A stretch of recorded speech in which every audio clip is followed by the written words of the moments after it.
ನಮಸ್ಕಾರ, ನನ್ನ ಹೆಸರು ಗೌರೀಶ್. ನೀವು ನೋಡ್ತಿದ್ದೀರಾ Kannada fashion tech channel. Friends, ನಿಮಗೆ ಈ ವಿಡಿಯೋದಲ್ಲಿ ಈ ಹಳೆ ಬ್ಲೌಸ್ ಏನಿದೆಯೋ ಈ ಹಳೆ ಬ್ಲೌಸಲ್ಲಿ ಡೀಪು ತುಂಬಾ ಕಡಿಮೆ ಇದೆ. ನಿಮಗೆ ಕಾಣಿಸ್ತಿದೆ ಅಂದ್ಕೊಂಡಿದ್ದೀನಿ. ಡೀಪು ತುಂಬ ಕಡಿಮೆ ಇದೆ. ಎಷ್ಟು ಇಂಚ್ ಇದೆ ಡೀಪು ಅಂದರೆ 6.5 ಇಂಚ್ ರೆಡಿ ಡೀಪ್ ಇದೆ. ಫ್ರಂಟು ಬ್ಯಾಕ್ ಎರಡು ಸೇಮ್ ಇದೆ.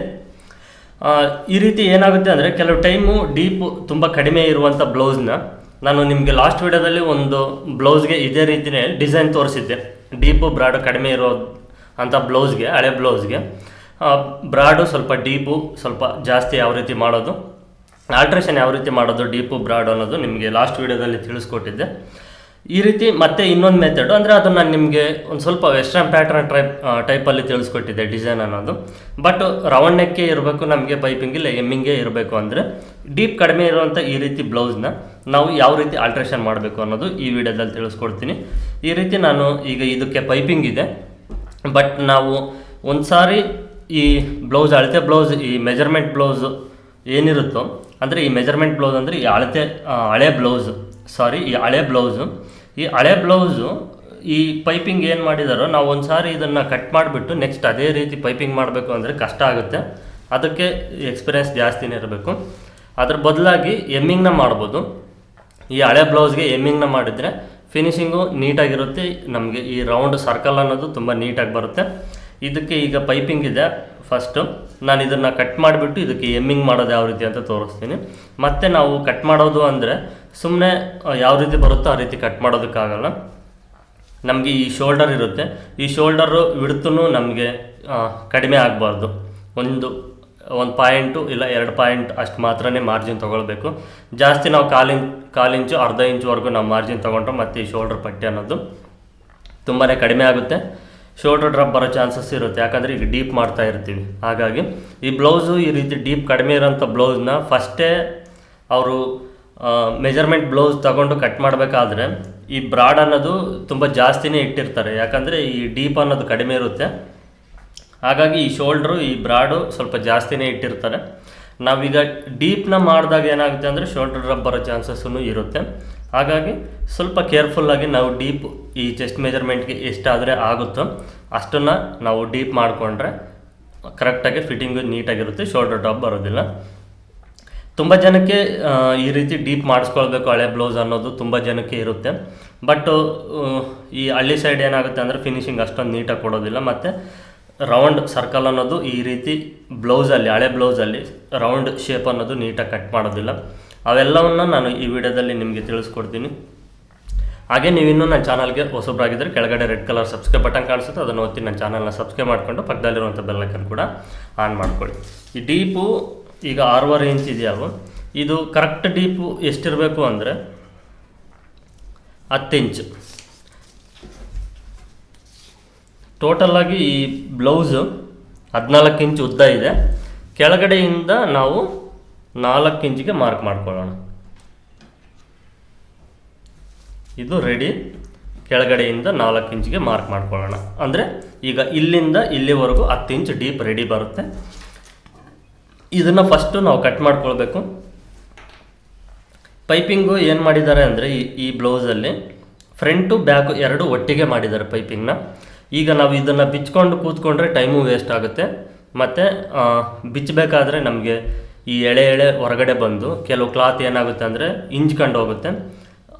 ಈ ಕ್ಲಾತ್ಗಳು ಅಷ್ಟೇ, ಈ ಕ್ಲಾತು ಇಂಚ್ಕೊಂಡು ಹೋಗುತ್ತೆ. ಹಾಗಾಗಿ ಒಂದು ಸ್ವಲ್ಪ ನಮಗೆ ಈ ಶೋಲ್ಡರ್ ಕಡಿಮೆ ಬಂದರೂ ಪರವಾಗಿಲ್ಲ ಅಂತ ನಾವು ಈ ಪೈಪಿಂಗ್ ಏನಿದೆಯೋ ಕರೆಕ್ಟಾಗಿ ಈ ಪೈಪಿಂಗ್ನ ಕಟ್ ಮಾಡಬೇಕು. ಕಟ್ ಮಾಡೋದ್ರಿಂದ ಜಾಸ್ತಿ ಏನಾಗೋದಿಲ್ಲ. ಮಾರ್ಜಿನ್ನು ಸ್ಟಿಚಿಂಗ್ ಮಾಡಬೇಕಾದ್ರೆ ಸ್ವಲ್ಪ ಕಡಿಮೆ ತಗೊಂಡು ಸ್ಟಿಚಿಂಗ್ ಮಾಡಿದರೆ ಅಡ್ಜಸ್ಟ್ ಅನ್ನೋದು ತುಂಬ ನೀಟಾಗಿ ಅಡ್ಜಸ್ಟ್ ಆಗುತ್ತೆ. ಇದನ್ನು ಫಸ್ಟು ಈಗ ಕಟ್ ಮಾಡಬೇಕು. ನಾನು ಕಟ್ ಮಾಡೋದು ಯಾವ ರೀತಿ ಅಂತ ನಿಮಗೆ ನೀಟಾಗಿ ತಿಳಿಸ್ಕೊಡ್ತೀನಿ. ವಿಡಿಯೋನ ಅಬ್ಸರ್ವ್ ಮಾಡಿ ನೋಡಿ. ಈ ಬ್ಲೌಸಲ್ಲಿ ಫಸ್ಟು ಈ ಶೋಲ್ಡರಿಂದ ನೋಡಿ ಈ ರೀತಿ ಒಂದು ಸ್ವಲ್ಪ ಪೈಪಿಂಗ್ನ ಕಟ್ ಮಾಡ್ಕೊಳ್ಳಿ. ಫಸ್ಟು ಕಟ್ ಮಾಡ್ಕೊಂಡ ನಂತರ ಈ ಪೈಪಿಂಗು ಕರೆಕ್ಟಾಗಿ ಎಷ್ಟು ಮಾರ್ಜಿನ್ ಇದೆ ಈ ಪೈಪಿಂಗ್ನ ಕರೆಕ್ಟಾಗಿ ಈ ರೀತಿ ಕಟ್ ಮಾಡಿ ಈ ಪೈಪಿಂಗ್ನ ಹೊರಗಡೆ ತೆಗೀರಿ. ನೀವು ಬ್ರಾಡ್ ಜಾಸ್ತಿ ಆಗುತ್ತೆ ಅಂತ ಏನು ಟೆನ್ಷನ್ ತೊಗೊಳ್ಬೇಡಿ. ಬ್ರಾಡ್ ಏನು ಜಾಸ್ತಿ ಆಗೋಲ್ಲ ನಿಮ್ಗೆ. 1 ಇಂಚ್ 2 ಇಂಚ್ವರೆಗೆ ಏನು ಬ್ರಾಡ್ ಜಾಸ್ತಿ ಆಗೋಲ್ಲ. ಏನು ಜಾಸ್ತಿ ಆದರೂ ನಿಮಗೆ ಒಂದು 1/4 ಇಂಚು ಇಲ್ಲ ಅರ್ಧ ಇಂಚ್ಗಿಂತ 1 ಪಾಯಿಂಟ್ ನಿಮಗೆ ಬ್ರಾಡ್ ಜಾಸ್ತಿ ಆಗುತ್ತೆ. ಡೀಪು ಜಾಸ್ತಿ ಮಾಡ್ತೀವಲ್ವ, ಹಾಗಾಗಿ ಬ್ರಾಡು ಸ್ವಲ್ಪ ಜಾಸ್ತಿ ಇದ್ರೂ ಏನು ತೊಂದರೆ ಆಗೋದಿಲ್ಲ. ಈ ರೀತಿ ಫಸ್ಟು ಈ ಪೈಪಿಂಗ್ನ ಕಟ್ ಮಾಡ್ಕೊಳ್ಬೇಕು. ಕಟ್ ಮಾಡಿಕೊಂಡ ನಂತರ ನಾವು ಡೀಪ್ಗೆ ಕರೆಕ್ಟಾಗಿ ಮಾರ್ಕ್ ಮಾಡ್ಕೊಳ್ಬೇಕು. ಕಟ್ ಮಾಡಬೇಕಾದ್ರೆ ಈ ಪೈಪಿಂಗ್ನ ಹುಷಾರಾಗಿ ಕಟ್ ಮಾಡಿ. ಮತ್ತು ಏನಾದರೂ ಸೀಜರ್ ಸ್ವಲ್ಪ ಪೈಪಿಂಗ್ ಕಟ್ ಮಾಡಬೇಕಾದ್ರೆ ಸ್ವಲ್ಪ ಲೂಸ್ ಬಿಟ್ರೂ ಬ್ಲೌಸು ಕಂಪ್ಲೀಟಾಗಿ ಕಟ್ ಆಗುತ್ತೆ. ಆ ರೀತಿ ಬ್ಲೌಸ್ ಕಂಪ್ಲೀಟಾಗಿ ಕಟ್ ಆದರೆ ಮತ್ತೆ ಆ ಬ್ಲೌಸ್ನ ಬಿಸಾಡಬೇಕಾಗುತ್ತೆ. ಹಾಗಾಗಿ ಈ ಪೈಪಿಂಗ್ನ ಕಟ್ ಮಾಡಬೇಕಾದ್ರೆ ತುಂಬ ಹುಷಾರಾಗಿ ತುಂಬ ಕೇರ್ಫುಲ್ಲಾಗಿ ಕಟ್ ಮಾಡಬೇಕು.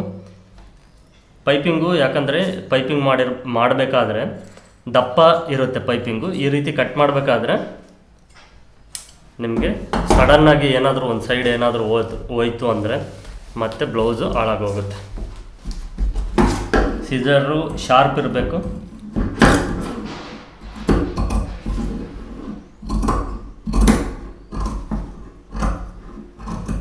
ತುಂಬ ಜನಕ್ಕೆ ನಾನು ಈ ರೀತಿ ಡೀಪ್ ಮಾಡಿಕೊಟ್ಟಿದ್ದೀನಿ. ಸೇಮ್ ಈ ರೀತಿ ಪೈಪಿಂಗ್ ಏನಿರುತ್ತೆ ಈ ಪೈಪಿಂಗ್ನ ಕಟ್ ಮಾಡಿ ಎಲ್ಲನೂ ಕರೆಕ್ಟಾಗಿ ಫಿಟ್ಟಿಂಗ್ ನೀಟಾಗಿ ಅಡ್ಜಸ್ಟ್ ಆಗಿದ್ದಾವೆ. ಈ ಉಕ್ಸು ಫಸ್ಟ್ ಉಕ್ಸ್ ಏನಿದೆ ಈ ಉಕ್ಸ್ನ ತೆಗಿಬೇಕಾಗುತ್ತೆ. ಮತ್ತು ಉಕ್ಸ್ನ ಒಂದು ಸ್ವಲ್ಪ ಕೆಳಗಡೆ ಹಾಕ್ಕೊಳ್ಬೇಕಾಗುತ್ತೆ. ಇಲ್ಲಾಂದರೆ ಕಂಪ್ಲೀಟ್ ಎಲ್ಲ ಉಕ್ಸ್ನ ಕಟ್ ಮಾಡಿಬಿಟ್ಟು ಮತ್ತೆ ಒಂದೇ ಮೆಜರ್ಮೆಂಟ್ಸ್ಗೆ ನೋಡಿಕೊಂಡು ಉಕ್ಸ್ನ ಹಾಕ್ಕೊಳ್ಬೇಕಾಗುತ್ತೆ, ಮನೆ ಇಲ್ಲ ಉಕ್ಸ್ನ. ಅದು ನಿಮಗೆ ಬಿಟ್ಟಿದ್ದು. ಒಂದು ಸ್ವಲ್ಪ ಒಂದು 1/4 ಇಂಚ್ ಡೌನ್ ಮಾಡಿ ಉಕ್ಸ್ನ ಹಾಕ್ಕೊಂಡ್ರೆ ಅಡ್ಜಸ್ಟ್ ಆಗುತ್ತೆ. ಇಲ್ಲ 5 ಉಕ್ಸು ಪರ್ಫೆಕ್ಟಾಗಿ ಇರಬೇಕು ಒಂದೇ ಮೆಜರ್ಮೆಂಟ್ಸ್ಗೆ ಅಂದರೆ ಮತ್ತೊಂದು ಸಾರಿ ನೀವು ಎಲ್ಲ ಉಕ್ಸ್ನ ಕಟ್ ಮಾಡಿಬಿಟ್ಟು ಒಂದು ಸಾರಿ ಹಾಕ್ಕೊಳ್ಬೇಕಾಗುತ್ತೆ. ಅಂದರೆ ಏನಂದರೆ ಈಗ ಕೆಲವು ಮೊದಲೆಲ್ಲ ಹಳೆ ಬ್ಲೌಸು ಡೀಪು ಬ್ರಾಡ್ ಕಡಿಮೆ ಇಟ್ಟಿರ್ತಾರೆ, ಯಾವುದಾದ್ರೂ ಕಾಸ್ಟ್ಲಿ ಸ್ಯಾರಿ ಇದ್ದರೆ ಅಂಥವಕ್ಕಾದರೆ ಓಕೆ. ನಿಮಗೆ normal blouse normal sari blouse ಆದರೆ ಏನು ಅವಶ್ಯಕತೆ ಇರೋದಿಲ್ಲ. ಇಲ್ಲ ತುಂಬ ಫಿಟ್ಟಿಂಗ್ ತುಂಬ ನೀಟಾಗಿರುವಂಥ ಬ್ಲೌಸ್ ಆಗಿರ್ಬೋದು, ಇಲ್ಲ ಕಾಸ್ಟ್ಲಿ ಸ್ಯಾರಿ ಬ್ಲೌಸ್ ಆಗಿರ್ಬೋದು, ಅವುಗಳಿಗೆ ಮಾತ್ರ ಇಂಥ ಆಲ್ಟ್ರೇಷನ್ನ ಮಾಡಿಕೊಂಡ್ರೆ ಸ್ವಲ್ಪ ಸ್ಯಾಟಿಸ್ಫ್ಯಾಕ್ಷನ್ ಅನ್ನೋದು ಇರುತ್ತೆ. ಈ ರೀತಿ ಕಟ್ ಮಾಡ್ಕೊಳ್ಬೇಕು. ಕಟ್ ಮಾಡ್ಕೊಂಡ ನಂತರ ಈ ಲೈನಿಂಗು ನಿಮ್ಮ ಹತ್ರ ನೋಡಿ ಏನಾದರೂ ನಿಮಗೆ ಸೇಮ್ ಕಲರ್ ಲೈನಿಂಗ್ ಸಿಕ್ಕಿದರೆ ಬೆಟರು. ಈ ರೀತಿ ಸೇಮ್ ಕಲರ್ ಲೈನಿಂಗ್ ಇದ್ದರೆ ಹುಡುಕೊಳ್ಳಿ. ನಾನೀಗ ಇದನ್ನು ಯಾವ ರೀತಿ ಸ್ಟಿಚಿಂಗ್ ಮಾಡೋದು ಅಂತ ತಿಳಿಸ್ಕೊಡ್ತೀನಿ. ಈಗ ಮೆಜರ್ಮೆಂಟ್ ಬ್ಲೌಸಲ್ಲಿ ಫಸ್ಟು ಡೀಪ್ನ ಕಟ್ ಮಾಡ್ಕೊಳ್ಬೇಕು. ಡೀಪ್ನ ನಾವು ಮಾರ್ಕ್ ಮಾಡ್ಕೊಂಡಿದ್ದೀವಲ್ವ ಇಲ್ಲಿಗೆ 10 ಇಂಚ್ ಡೀಪ್ನ. ಫ್ರಂಟ್ ಸೈಡ್ ಆದರೆ ಫ್ರಂಟ್ ಸೈಡು ಡೀಪ್ ಬೇಕು ಅಂದರೆ ಫ್ರಂಟ್ ಸೈಡು ನಾವು ಎಕ್ಸ್ಟ್ರಾ ಫ್ರಂಟ್ ಸೈಡ್ ಬೇಕಾದರೆ ಡೀಪ್ ಬೇಕಾದರೆ ಇನ್ನೂ ಒಂದು 1/4 ಇಂಚು ಅರ್ಧ ಇಂಚ್ವರೆಗೂ ಫ್ರಂಟ್ ಸೈಡ್ ಡೀಪ್ನ ಕಟ್ ಮಾಡ್ಕೊಳ್ಬೋದು. ಫ್ರಂಟ್ ಸೈಡ್ ಡೀಪ್ನ ಯಾವ ರೀತಿ ಕಟ್ ಮಾಡ್ಕೊಳ್ಬೇಕು ಅಂದರೆ ಈ ರೀತಿ ಫ್ರಂಟು ಎರಡೂ ಸೈಡು ಫ್ರಂಟ್ ಸೈಡ್ನ ಈ ರೀತಿ ನೀಟಾಗಿ ಜೋಡಿಸ್ಕೊಳ್ಬೇಕು. ನೋಡಿ ಈ ರೀತಿ ಫ್ರಂಟ್ ಸೈಡ್ ಎರಡೂ ಸೈಡ್ನ ನೀಟಾಗಿ ಈ ರೀತಿ ಜೋಡಿಸ್ಕೊಳ್ಬೇಕು. ಫಸ್ಟು ಜೋಡಿಸ್ಕೊಂಡ ನಂತರ ನಿಮಗೆ ಎಷ್ಟು ಡೀಪಿನ ಸ್ವಲ್ಪ ಬೇಕಾಗುತ್ತೋ ಅಷ್ಟಕ್ಕೆ ಎರಡನ್ನೂ ಒಟ್ಟಿಗೆ ಕಟ್ ಮಾಡಬೇಕು. ಸಪ್ರೇಟಾಗಿ ಕಟ್ ಮಾಡಿದರೆ ಮತ್ತೆ ಹೆಚ್ಚು ಕಡಿಮೆ ಆಗೋ ಚಾನ್ಸಸ್ ತುಂಬ ಇರುತ್ತೆ. ಹಾಗಾಗಿ ಈ ರೀತಿ ಒಟ್ಟಿಗೆ ಮತ್ತೆ ಬ್ರಾಡ್ ಜಾಸ್ತಿ ತೊಗೊಳಕ್ಕೆ ಹೋಗಬಾರ್ದು. ನೋಡಿ ಈ ರೀತಿ ಡೀಪ್ ಮಾತ್ರನೇ ಸ್ವಲ್ಪ ಜಾಸ್ತಿ ಮಾಡಿಕೊಳ್ಬೇಕು. ಇಲ್ಲಿಂದ ಈ ಶೇಪ್ ಇಲ್ಲಿ ಕರೆಕ್ಟಾಗಿ ಈ ಜಾಗ ಟರ್ನಿಂಗ್ ಜಾಗ ಬಂದಾಗ ಇಲ್ಲಿ ಕರೆಕ್ಟಾಗಿ ಈ ಶೇಪ್ನ ನೀವು ಇವೆರಡು ನೀಟಾಗಿ ಬರಬೇಕು ಶೇಪು. ಆ ರೀತಿ ಮತ್ತು ಇದನ್ನು ನಾವು ಈ ಬ್ರಾಡ್ನ ಈ ರೀತಿ ಜಾಸ್ತಿ ಮಾಡೋಕ್ಕೆ ಹೋದರೆ ಈ ವಿಡ್ತ್ ಅನ್ನೋದು ಕಡಿಮೆ ಆಗುತ್ತೆ. ಮತ್ತು ಇಲ್ಲಿ ಬ್ರಾಡ್ ಜಾಸ್ತಿ ಮಾಡೋಕ್ಕೆ ಹೋಗಬಾರ್ದು, ಇಲ್ಲಿ ಮಾತ್ರ ಡೀಪ್ ಸ್ವಲ್ಪ ಕಡಿಮೆ ಮಾಡ್ಕೊಳ್ಬೇಕು. ಹಾಗೆ ಬ್ಯಾಕ್ ಸೈಡ್ ಬಂದಾಗ ಈ ರೀತಿ ಎರಡು ಸ್ಲೀವ್ಸ್ನ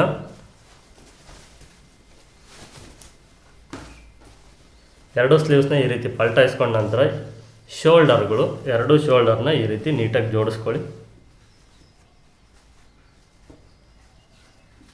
ಈ ಕೆಳಗಡೆನೂ ನೀಟಾಗಿ ಜೋಡಿಸ್ಕೊಳ್ಬೇಕು. ಯಾಕಂದರೆ ಒಂದು ಸ್ವಲ್ಪ ಹೆಚ್ಚು ಕಡಿಮೆ ಆದ್ರೂ ಡೀಪ್ ಅನ್ನೋದು ಕರೆಕ್ಟಾಗಿ ಪರ್ಫೆಕ್ಟಾಗಿ ಬರೋದಿಲ್ಲ, ರೌಂಡ್ ಸರ್ಕಲ್ ಅನ್ನೋದು ಅಷ್ಟು ಪರ್ಫೆಕ್ಟಾಗಿ ಬರೋದಿಲ್ಲ. ಹಾಗಾಗಿ ಈ ರೀತಿ ನೀಟಾಗಿ ಜೋಡಿಸ್ಕೊಂಡು ನಾವು ಇಲ್ಲೇನು ಮಾರ್ಕ್ ಮಾಡ್ಕೊಂಡಿದ್ದೀವೋ ಈ ಮಾರ್ಕಿಗೆ ಕರೆಕ್ಟಾಗಿ ಇಲ್ಲಿಂದ ನಾವು ಟೇಪಿಂದ ಇನ್ನೊಂದು ಸಾರಿ ಬೇಕಾದರೆ ಚೆಕ್ ಮಾಡಿಕೊಂಡು ಈ ಮಾರ್ಕ್ ಏನಿರುತ್ತೋ ಈ ಮಾರ್ಕ್ ಬಿಟ್ಟು ಒಂದು 1/4 ಇಂಚ್ ಮೇಲ್ಗಡೆಗೆ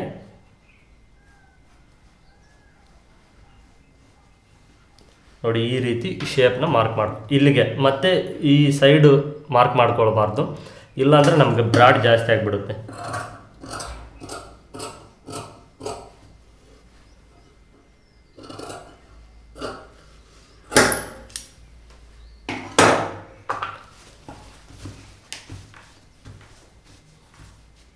ಈ ರೀತಿ ರೌಂಡ್ ಇರುತ್ತೆ. ಈಗ ಲೈನಿಂಗ್ ಪೀಸ್ನ ತೊಗೊಳ್ಳಿ. ನೋಡಿ, ನಾನು ಲೈನಿಂಗ್ ಪೀಸ್ನ ತೊಗೊಂಡಿದ್ದೀನಿ. ಇದಕ್ಕೆ ಜಾಯಿಂಟ್ ನಿಮಗೆ ಒಂದೇ ಏಕ ಬರಬೇಕಂದ್ರೆ ಈ ರೀತಿ ಕ್ರಾಸಾಗಿ ಜಾಯಿಂಟ್ ಹಾಕ್ಕೊಂಡು, ಈ ಬಿಡ್ತು ನಿಮಗೆ 1.5 ಇಂಚ್ ಅಗಲ, 1.25 ಇಲ್ಲ 1.5 ಇಂಚ್ ಅಗಲ ಇದ್ರೂ ಓಕೆ. ಇದನ್ನು ಈ ರೀತಿ ಡಬಲ್ ಫೋಲ್ಡಿಂಗ್ನ ಮಾಡ್ಕೊಳ್ಳಿ. ಈ ರೀತಿ ಡಬಲ್ ಫೋಲ್ಡಿಂಗ್ನ ಮಾಡಿಕೊಂಡು ಒಂದು ಕಡೆಯಿಂದ ಕಂಪ್ಲೀಟಾಗಿ ಇದನ್ನು ಸ್ಟಿಚಿಂಗ್ ಮಾಡಬೇಕು.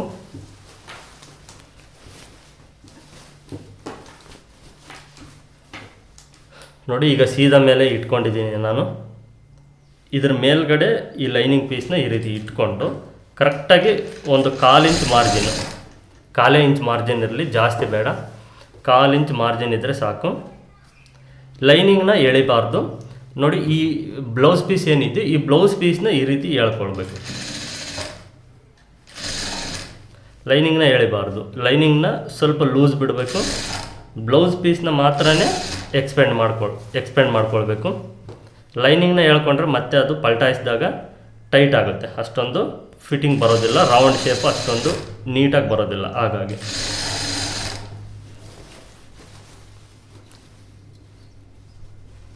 ಲೈನಿಂಗ್ ಪೀಸ್ನ ಸಾಧ್ಯವಾದರೆ ನೀವು ಐರನ್ ಮಾಡ್ಕೊಳ್ಳಿ. ಈ ರೀತಿ ಫೋಲ್ಡ್ ಮಾಡಿ ನೀವು ಒಂದು ಸಾರಿ ಐರನ್ನ ಮಾಡಿಕೊಂಡ್ರೆ ಅದು ಹಾಗೇ ಇರುತ್ತೆ. ನೀವು ಈ ರೀತಿ ಫೋಲ್ಡ್ ಮಾಡೋ ಅವಶ್ಯಕತೆ ಏನಿರೋದಿಲ್ಲ. ಇಲ್ಲ ನಿಮಗೆ ಪರ್ಫೆಕ್ಟಾಗಿ ಬರುತ್ತೆ ಅಂತ ಅನಿಸಿದರೆ ಈ ರೀತಿ ಕೈಯಿಂದನೇ ನೀವು ಫೋಲ್ಡ್ ಮಾಡಿ ಸ್ಟಿಚ್ನ ಮಾಡ್ಕೊಳ್ಬೋದು.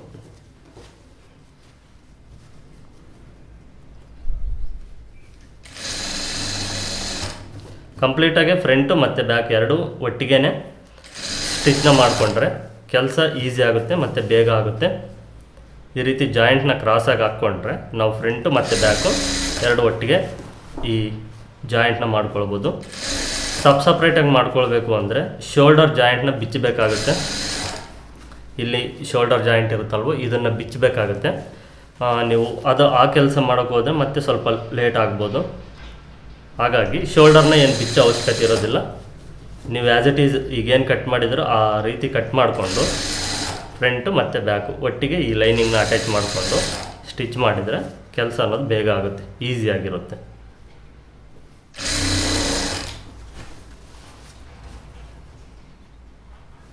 ಮಾರ್ಜಿನ್ನು ಅಷ್ಟೇ, ಮಾರ್ಜಿನ್ನು ನೀವು ಜಾಸ್ತಿ ತಗೊಳ್ಬಾರ್ದು. ಮಾರ್ಜಿನ್ನು ನೋಡಿಕೊಂಡು 1/4 ಇಂಚೇ ತಗೊಳ್ಬೇಕು. ಜಾಸ್ತಿ ಮಾರ್ಜಿನ್ ತಗೊಂಡ್ರೆ ಮತ್ತೆ ಬ್ರಾಡ್ ಜಾಸ್ತಿ ಆಗುತ್ತೆ.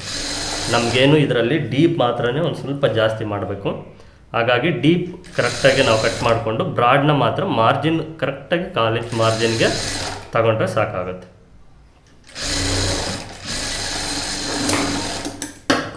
ಈ ರೀತಿ ಅಟ್ಯಾಚ್ ಮಾಡಿದ ನಂತರ ನೋಡಿ, ಈ ರೀತಿ ಸಿಜರಿಂದ ಕಟ್ ಮಾಡ್ಕೊಳ್ಬೇಕು. ಇದು ಟರ್ನಿಂಗ್ ಜಾಗದಲ್ಲಿ ಮಾತ್ರನೇ ಕಟ್ ಮಾಡ್ಕೊಳ್ಬೇಕು ಸಿಜರಿಂದ. ಶೇಪು ನೀಟಾಗಿ ಟರ್ನ್ ಆಗುತ್ತೆ.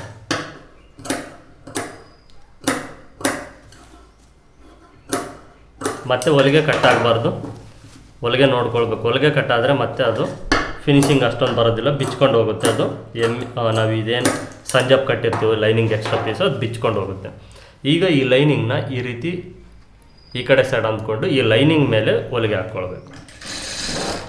ಈ ರೀತಿ ಲೈನಿಂಗ್ನ ಅಂದ್ಕೊಂಡು ನೋಡಿ, ಇಲ್ಲಿ ತುದಿಗೆ ಲೈನಿಂಗ್ ಮೇಲೆ ಇರಬೇಕು ಇದು ಹೊಲಿಗೆ.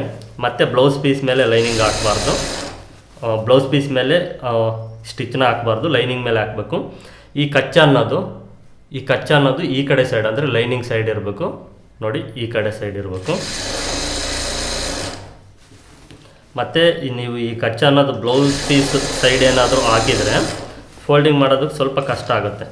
ಹಾಗಾಗಿ ಈ ಲೈನಿಂಗ್ ಸೈಡ್ ಮೇಲೆ ಹಾಕಬೇಕು.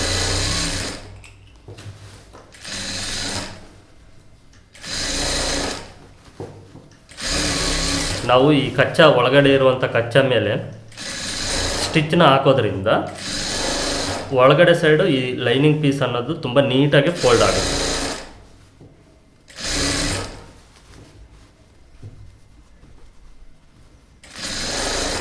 ಪೈಪಿಂಗು ಮಾಡ್ಕೊಳ್ಬೋದು, ಬಟ್ ಪೈಪಿಂಗ್ ಮಾಡ್ಕೊಳ್ಬೇಕಂದ್ರೆ ಸ್ವಲ್ಪ ಸರ್ವಿಸ್ ಇರಬೇಕು, ರಿಸ್ಕ್ ಜಾಸ್ತಿ ಆಗುತ್ತೆ ಒಂದು ಸ್ವಲ್ಪ. ನಾವು ಆಪೋಸಿಟ್ ಕ್ಲಾತ್ ಏನಾದರೂ ಬೇರೆ ಕ್ಲಾತ್ನ ತಗೊಂಡು ಪೈಪಿಂಗ್ನ ಬೇಕಾದರೂ ಮಾಡ್ಕೊಳ್ಬೋದು. ಅಂದರೆ ಈ ರೀತಿ ಆಲ್ಟ್ರೇಷನ್ನ ಮಾಡಬೇಕಾದ್ರೆ ಈಸಿ ಅಂದರೆ ಇನ್ನೂ ಥ್ರೆಡ್ ಪೈಪಿಂಗ್ನ ನಾವು ಅಟ್ಯಾಚ್ ಮಾಡಿ ಈ ರೀತಿ ಲೈನಿಂಗ್ ಪೀಸಿಂದ ಪಕ್ಕ ಮಾಡ್ಕೊಳ್ಬೋದು. ಥ್ರೆಡ್ ಪೈಪಿಂಗು ತುಂಬ ಈಸಿ ಅಂದರೆ ಈಸಿ. ಈ ರೀತಿ ಆಲ್ಟ್ರೇಷನ್ಗೆ ಪೈಪಿಂಗ್ ಮಾಡೋದಕ್ಕೆ. ಎಮ್ಮಿಂಗ್ ಆದರೆ ಏನು ರಿಸ್ಕ್ ಇರೋದಿಲ್ಲ. ಪೈಪಿಂಗ್ ಮಾಡೋದಾದರೆ ಥ್ರೆಡ್ ಪೈಪಿಂಗ್ನ ಮಾಡೋಕ್ಕೆ ನಾನು ಸಜೆಸ್ಟ್ ಮಾಡ್ತೀನಿ ಸಾಧ್ಯವಾದಷ್ಟು. ಈಗ ಈ ಕಚ್ಚನ್ನು ಈ ರೀತಿ ಒಳಗಡೆ ಫೋಲ್ಡ್ ಮಾಡಿ, ಇದನ್ನು ಈ ಲೈನಿಂಗ್ನ ಈ ರೀತಿ ಒಳಗಡೆ ಫೋಲ್ಡ್ ಮಾಡಿದ ನಂತರ ಇದಕ್ಕೆ ನೀವು ಸ್ಟಿಚ್ ಬೇಕಾದರೂ ಹಾಕ್ಕೊಳ್ಬೋದು, ಇಲ್ಲಾಂದರೆ ಪಾಯಿಂಟೆಡ್ಡು ಸ್ಟಿಚ್ನ ಬೇಕಾದರೂ ಹಾಕ್ಕೊಳ್ಬೋದು, ಇಲ್ಲಾಂದರೆ ದೊಡ್ಡ ಹೊಲಿಗೆ ಹಾಕ್ಕೊಳ್ಬೇಕು. ನೀವು ಎಮ್ಮಿಂಗ್ ಮಾಡ್ಕೊಳ್ಳೋದಾದರೆ ದೊಡ್ಡ ಹೊಲಿಗೆನ ಹಾಕ್ಕೊಳ್ಳಿ. ಇಲ್ಲ ಪರವಾಗಿಲ್ಲ ನಡೆಯುತ್ತೆ ಅನ್ನೋದಾದರೆ ಸಣ್ಣ ಹೊಲಿಗೆಯಲ್ಲಿ ಒಂದು ಪಾಯಿಂಟೆಡ್ ಸ್ಟಿಚ್ನ ಹಾಕ್ಕೊಳ್ಬೋದು. ಅಂದರೆ ಇದಕ್ಕೆ ಎಮ್ಮಿಂಗ್ನ ಮಾಡಿಕೊಂಡ್ರೇ ಫಿನಿಶಿಂಗ್ ಚೆನ್ನಾಗಿರುತ್ತೆ. ಸ್ಟಿಚ್ ಅನ್ನೋದು ಕಾಣಿಸೋದಿಲ್ಲಲ್ಲ, ಹಾಗಾಗಿ ಎಮ್ಮಿಂಗ್ ಮಾಡ್ಕೊಳ್ಳೋದು ತುಂಬ ಬೆಟ್ರು ಇದಕ್ಕೆ.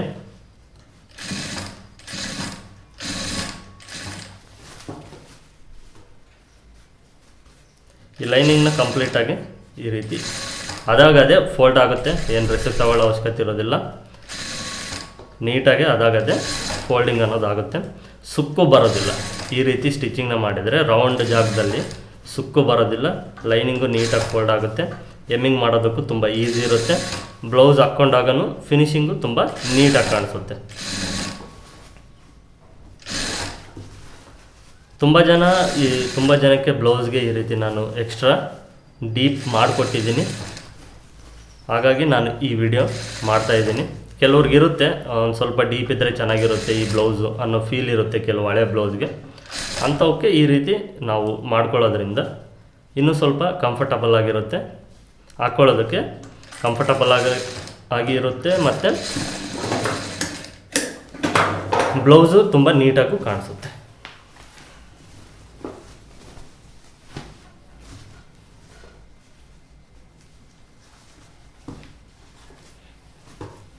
ಇದನ್ನು ಬೇಕಾದರೆ ಒಂದು ಸಾರಿ ಐರನ್ನ ಬೇಕಾದರೆ ಮಾಡ್ಕೊಳ್ಳಿ.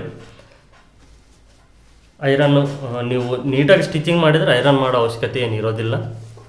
ನೀವು ಸ್ಟಿಚಿಂಗ್ ಮಾಡಬೇಕಾದ್ರೇ ಸುಕ್ಕು ಮಾಡ್ದಂಗೆ ನೀಟಾಗಿ ಸ್ಟಿಚಿಂಗ್ ಮಾಡಿದರೆ ಐರನ್ ಮಾಡೋ ಅವಶ್ಯಕತೆ ಏನಿರೋದಿಲ್ಲ. ನೋಡಿ, ಈ ಟರ್ನಿಂಗ್ ಜಾಗದಲ್ಲಿ ಕೂಡ ಈ ರೀತಿ ಮೇಲ್ಗಡೆ ಏನು ಎದ್ದೇಳೋದಿಲ್ಲ, ನೀಟಾಗಿ ಈ ರೀತಿ ಪರ್ಫೆಕ್ಟಾಗಿ ಕೂತ್ಕೊಂಡಿರುತ್ತೆ. ಇದಕ್ಕೆ ಈ ಕಡೆ ಸೈಡು ನಾವು ಎಮ್ಮಿಂಗ್ನ ಮಾಡಿಕೊಂಡ್ರೆ ತುಂಬ ಪರ್ಫೆಕ್ಟಾಗಿರುತ್ತೆ. ಇದು ನಿಮಗೆ ಡೀಪ್ ಜಾಸ್ತಿ ನೋಡ್ಬೋದು ನೀವು. ಫಸ್ಟ್ ಡೀಪ್ ಎಷ್ಟಿತ್ತು, ಈಗ ಡೀಪ್ ಎಷ್ಟಿದೆ, ಬ್ಲೌಸ್ ಈಗ ಯಾವ ರೀತಿ ಕಾಣಿಸ್ತಾ ಇದೆ, ಫಸ್ಟ್ ಯಾವ ರೀತಿ ಇತ್ತು ಮತ್ತು ಈಗ ಯಾವ ರೀತಿ ಕಾಣಿಸ್ತಾ ಇದೆ ಅನ್ನೋದು ನಿಮಗೆ ಗೊತ್ತಾಗುತ್ತೆ. ಏನಂದ್ರೂ ಬ್ಲೌಸು ಮ್ಯಾಕ್ಸಿಮಮ್ ಇಷ್ಟು ಡೀಪು ಇಷ್ಟು ಬ್ರಾಡು ಇರಲೇಬೇಕು. ಇಷ್ಟಿದ್ರೇ ಬ್ಲೌಸು ಅಂದವಾಗಿ ಕಾಣಿಸುತ್ತೆ. ಬ್ಲೌಸ್ ಹಾಕ್ಕೊಳ್ಳೋದಕ್ಕೂ ತುಂಬ ಚೆನ್ನಾಗಿರುತ್ತೆ, ನೋಡೋದಕ್ಕೂ ಚೆನ್ನಾಗಿರುತ್ತೆ. ಬ್ಲೌಸು ಇಷ್ಟು ಡೀಪ್ ಮ್ಯಾಕ್ಸಿಮಮ್ ಅಂದರೂ ಇರಬೇಕು. ಇದು ಈ ವಿಡಿಯೋದಲ್ಲಿ ನಾನು ನಿಮಗೆ ತಿಳಿಸ್ಕೊಟ್ಟಿದ್ದು. ಈ ರೀತಿ ನೀವೇನಾದರೂ ಹಳೆ ಬ್ಲೌಸ್ ಇದ್ದರೆ ಆಲ್ಟ್ರೇಷನ್ನ ಈಸಿಯಾಗಿ ಮಾಡ್ಕೊಳ್ಬೋದು. ಈ ವಿಡಿಯೋ ನಿಮಗೆ ಹೇಗೆ ಅನ್ನಿಸ್ತು ಅಂತ ನನಗೆ ಕಾಮೆಂಟ್ ಸೆಕ್ಷನಲ್ಲಿ ಕಾಮೆಂಟ್ ಮಾಡಿ ತಿಳಿಸಿ. ಹಾಗೆ ಈ ವಿಡಿಯೋ ನಿಮಗೆ ಇಷ್ಟ ಆಗಿದ್ದರೆ ಈ ವಿಡಿಯೋಗೆ ಒಂದು ಲೈಕ್ ಮಾಡಿ. ನೀವಿನ್ನೂ ಹೊಸಬರಾಗಿದ್ದರೆ ನನ್ನ ಚಾನಲ್ನ ಸಬ್ಸ್ಕ್ರೈಬ್ ಮಾಡಿಕೊಂಡು ಪಕ್ಕದಲ್ಲಿರುವಂಥ ಬೆಲ್ ಐಕನ್ ಕೂಡ ಆನ್ ಮಾಡ್ಕೊಳ್ಳಿ. ಇಲ್ಲಿಗೆ ಈ ವಿಡಿಯೋನ ಎಂಡ್ ಮಾಡ್ತಾ ಇದ್ದೀನಿ. ಮತ್ತೆ ಮುಂದಿನ ವಿಡಿಯೋದಲ್ಲಿ ಸಿಗೋಣ ಅಂತ ತಿಳಿಸ್ತಾ ಈ ವಿಡಿಯೋ ನೋಡಿದ್ದಕ್ಕೆ ಎಲ್ಲರಿಗೂ ಧನ್ಯವಾದಗಳು.